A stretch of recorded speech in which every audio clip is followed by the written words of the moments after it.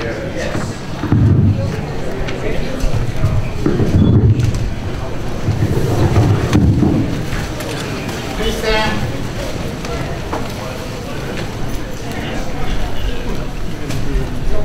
Present. Order.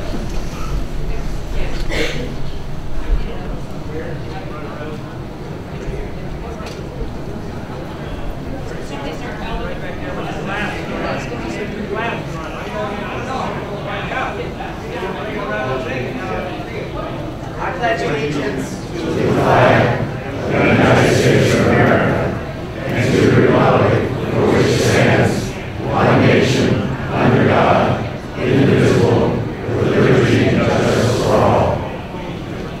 Cover. Vote.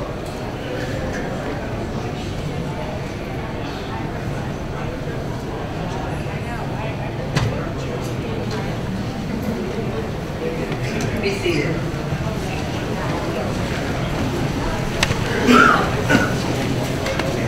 Chaplain Dave Walker is going to lead us in the invocation.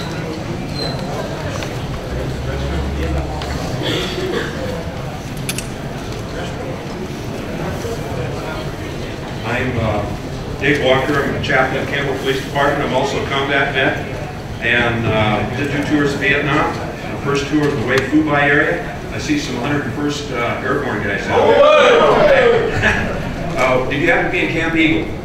Yeah. My battalion's built that for you. You can thank us later. Anyway, I finished my first tour with 3rd Marine Amphibious attached to the CV. We used to build fire bases for the Marines. Second tour is with UDT units down the Mekong Delta. My career ended with 9/11 when I was deployed as an extraction rescue crew to Ground Zero. Pull out survivors, which, as you know, we didn't pull many survivors out, basically. So anyway, where you sit, I'll be sitting a little bit because I'm one of you, and I have some questions for you later this afternoon. Okay. So if you will, do you bow your heads with me? Heavenly Father, we thank you for this time together. We ask that this time is used wisely. There's a spirit of peace and order. We ask, Lord, that you would watch over us and help us move forward as we have strong advocates for us, advocates that have power to do something that may change here. We thank you in your holy and precious name.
These flags have been flown over this War Memorial Veterans Building.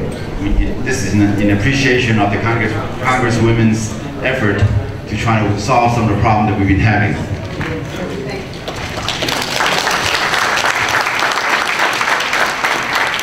Good afternoon. Thank you, Congresswomen Speier and Lee, for your thoughtfulness and care for the issue concerning our veterans. As the chair of the War Memorial Commission, I am honored and gratified to see this beautiful facility, the War Memorial Veterans Building, is being used to host and facilitate this important event.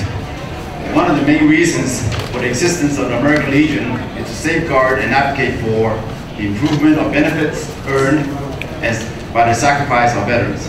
We must be vigilant to be sure that every veteran receives the benefit he or she is entitled to, and to work towards eliminating the amount of red tapes that hinder and unnecessarily delay the process for the claimants. To all you veterans, please take some time today during your visit to our building to go ahead and visit the Veterans Success Center, which is located just 2 doors down in room 205. It is one of the shining examples of what the veterans in San Francisco have done. The Veterans Success Center is a center that has job listing. Also, we are in the process of doing what we call mentoring in order to facilitate some of you recent returnees who are in the process of converting from the military to the civilian life. This building was built in the 1920s and opened in the 1930s. The citizens of San Francisco paid for the construction of this magnificent building to honor those who served in World War I. And since then, the building has hosted veterans from all other conflicts, and it should continue to do so in the future. Thank you all for taking part in this very special occasion, and I hope you will come back often to embrace and utilize this facility. Thank you very much.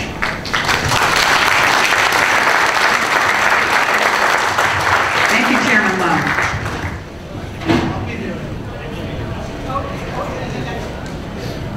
We will now start the official proceedings of this hearing, and we thank you all for coming.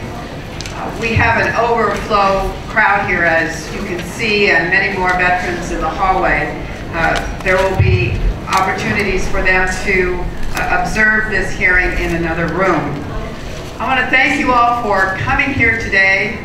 I want to thank you for your service to our country and for the sacrifices you've made on behalf of the American people.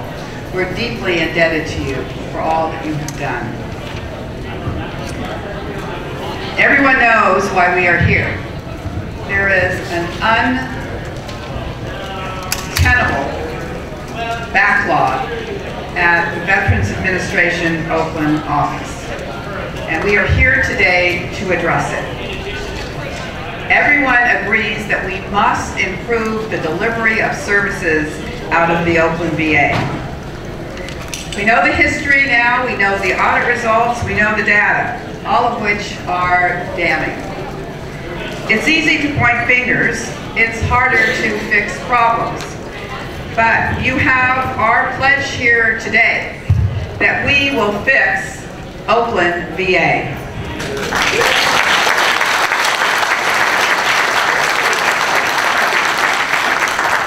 Having said that, we have got to do that together. I want to thank the Oakland Director, Douglas Bragg, and Regional Director, Willie Clark, and their staffs for coming here today. There are VA claims workers that are sitting down right now with veterans in room 206. Now, each of you should have a number. And as your number is called, you will then report to room 206. Someone will come into this room and identify the next group of veterans who will be seen by caseworkers. Now, I want to go off script for a moment and have you meet an Iraqi platoon sergeant who is now a veteran who came to my office over a year ago. And that's how this odyssey has started for me as a congressional representative, to try and understand why it is taking so long to get these claims adjudicated. Now, Ari, this is a trip up to this microphone is part of your healing process. Can you say a few words to us and to your fellow veterans?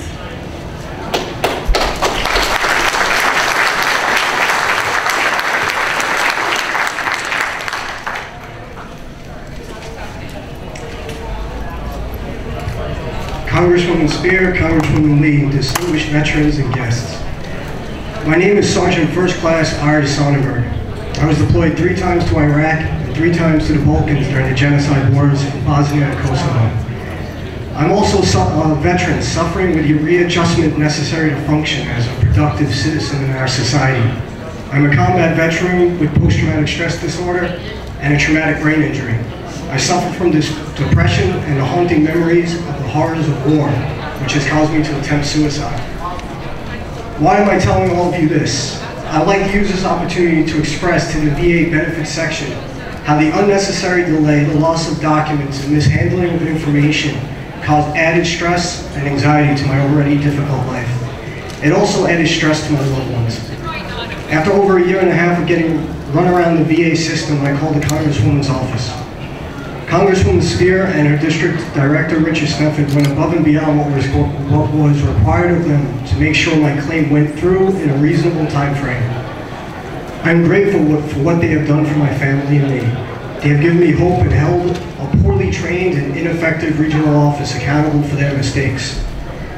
The Congresswoman held them accountable for causing unnecessary difficulties and hardships to our hero. If it were not for her, I would still be floating around the system. I'd be still dealing with documents being lost and not being given any information on my claim. If it was not for her, I would still be waiting for my service connection disability. Our veterans surrender their rights when they enlist. We have shed blood, sweat, and tears in foreign lands all over the world. Our families have suffered the after effects of war. Where there is a veteran suffering as a result of combat, there is a spouse, a mother, a father, children, and family watching, feeling helpless. Their family is shedding tears, watching their heroes deal with their issues. I'm happy the American people are learning how our service members are being treated after all we have sacrificed. In a time in our nation where there is too much across the aisle of negativity, there are stand-up leaders like Congresswoman Speier and Congresswoman Lee that have not forgotten the sacrifice our service members and their families have made for their country. Thank you.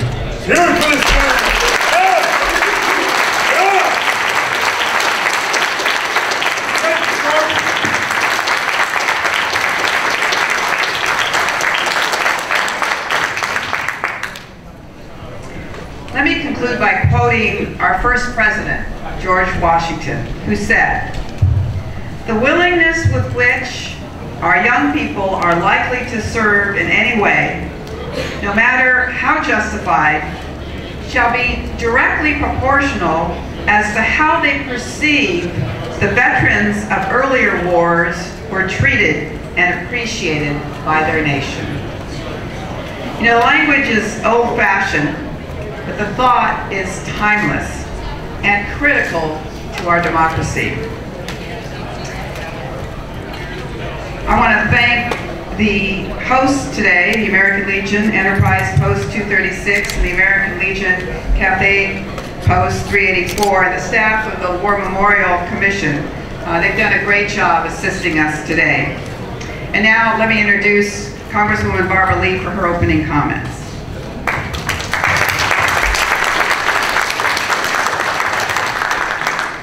Very much, and first I have to thank once again Congresswoman Jackie Speier for your extraordinary leadership and for bringing us all together today for this Fix-It Forum on VA claims. And I'm glad to see that so many of our Bay Area veterans have come forward to voice your concerns and to hear from VA leaders about this very pressing issue. Now more than ever, we cannot forget the sacrifices of our brave men and women who have done. You have done everything that we have asked you to do. You have valiantly and nobly served our country. And the services that we have promised to provide you in return must be provided immediately. It's really our moral responsibility and it's our moral imperative for our country's future and for you. This is something that there should be no question about. I'm confident that reducing this backlog and getting our veterans access to the benefits that you have earned, that you deserve, will not only save time, this will save lives, and this will provide the quality of life that you so deserve. And so once again, I just have to thank you for coming out and for being brave, because sometimes coming out, voicing your concerns publicly and the issues publicly that you have to deal with each and every day can be very, very difficult.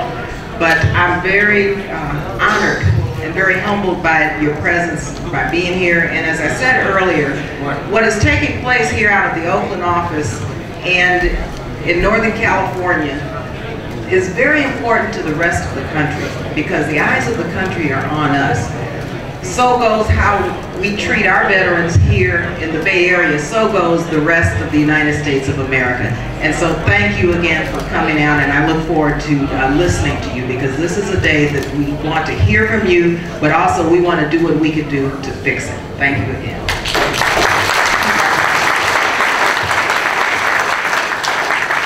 Our first speaker is Lowell Kepke. He's the Social Security Administrator, Region 9, Deputy Communications Director, who's going to explain the Social Security Administration's programs for accelerating certain disability decisions. Thank you.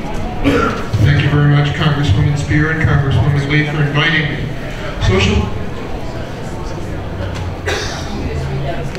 Okay, if you have numbers 24, 25, 26, 27, or 28, now's your time to go next door to room 206. That group, please go to 206. Social Security is the largest disability program in the world. And sometimes we overlap with the programs that the VA has, and sometimes we're independent.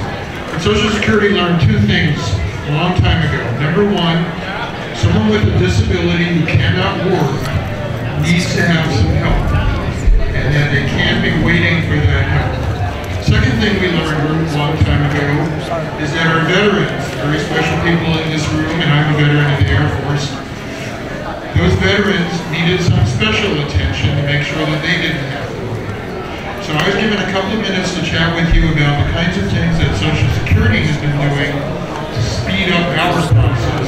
We've never been satisfied with how long it takes to do a Social Security claim, and we continue to work hard to make that even better. We've made a lot of improvement in the last few years. One of the programs that I especially like we call compassionate allowances.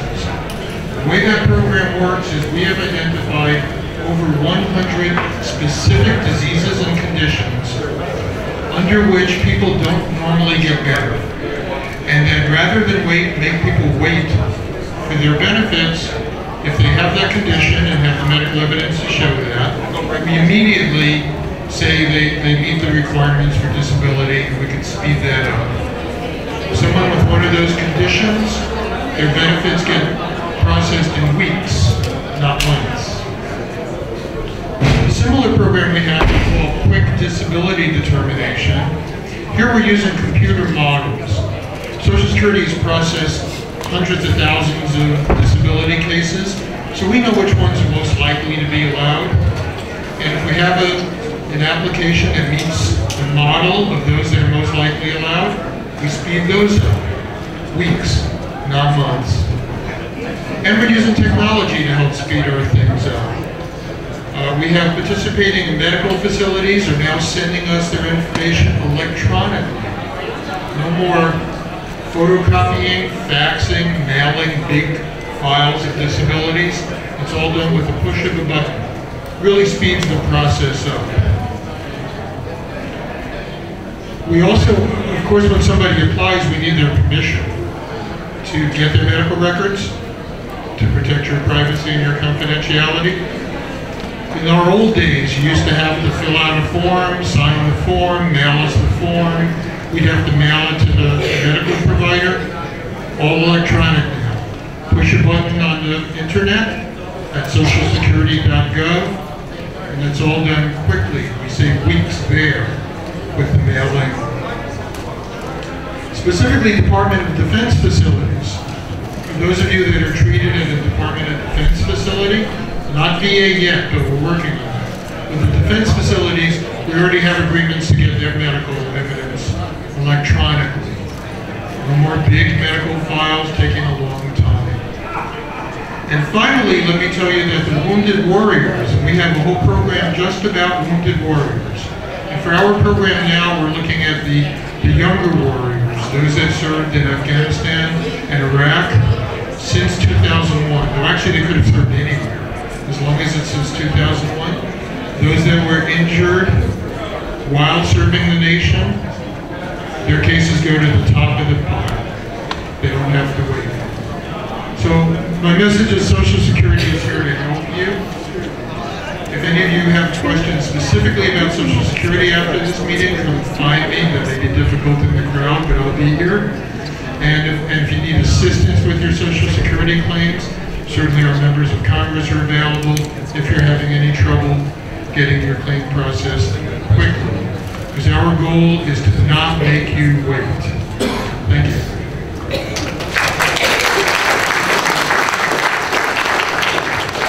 Thank you, Mr. Jepke. Our next speaker is Michael Blecker, the Executive Director of Swords to Plowshares, who will suggest ways to fix claim delay problems.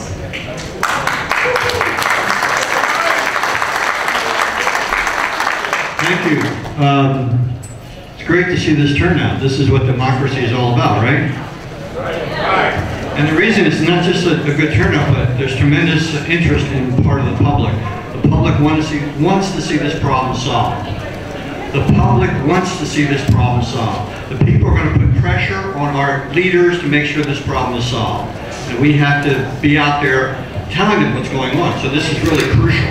But this is our moment to get some changes that were desperately needed. Well, Swords to Plowshares is a veterans' rights organization. We've been around since 1974. And actually, I was working at Swords in 1976 helping vets file claims for disability claims. So we go way back. We know the issues. We know that we have represented literally thousands of claims and thousands of veterans, but we can't represent everyone. And the veterans we have, the representatives we have are accredited attorneys who really understand the law and know the work and do the individual caseload and get all the work together and file a claim. We have great success rates. And that's the thing. The thing is these claims could be successful, right? I mean, this whole idea about even the best representative, when there are delays at the other end, you know, you're stifled, right? There are delays. They can't be delays. I think our motto should be weeks, not months. Weeks, not months, to decide these cases. Weeks, not months. I've Swords, the attorneys in Swords, and so I put together a letter just suggesting some ways that we can clear up these delays. And I'd like to present them to our congressional leaders at the moment. Thank you.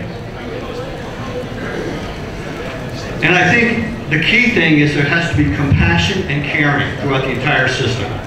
The key thing is we can't let bureaucracy get in the way of people's lives. The suffering that's going on, we have to make sure that we limit the suffering that goes on. We've suffered enough. We can't have any more suffering. We got to sort of eliminate that and deal with that as best we can. And part of that is making sure there are no delays when there shouldn't be a delay. When there shouldn't be a delay. It's more important to get these claims through. So I think we have a lot to learn from the Social Security Administration. I think the VA has a lot to learn from the Social Security Administration. There's no reason why we can't solve this problem. There's just no reason. It's not like rocket science. We can solve this problem. We have delays. Why can't we end the delays? It's not, you know, we can do it. We should do it. And it's a shame that we haven't done it. And we must do it. And that's what I think this room is about. That's what I think the energy is about. That's what the concern is about, that we can address these problems. So in our letter, we talk about a couple basic things, like when the representatives need to be in touch with the decision maker and cut through a lot of the red tape and have some communication, make sure the records are clear, just some obvious things we need to put in place. The VA needs to have the staff to do the job. Everyone in here has their own individual story. They need to have that individual story told to someone who can do something about their claim. And if that takes money, war takes money. That's the cost of war, right?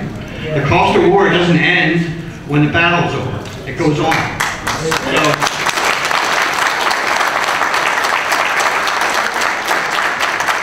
if you're to tell a mother or father, you know, I'm sorry about your son or daughter might have to wait if they're, you know, if they need some help after the war's over, do you think they would give up their son and daughter for that kind of support? I don't think so. All we want is what anyone would want. We want our claims decided in a timely fashion. Justice delayed is justice denied. There's no reason for delays. Thank you.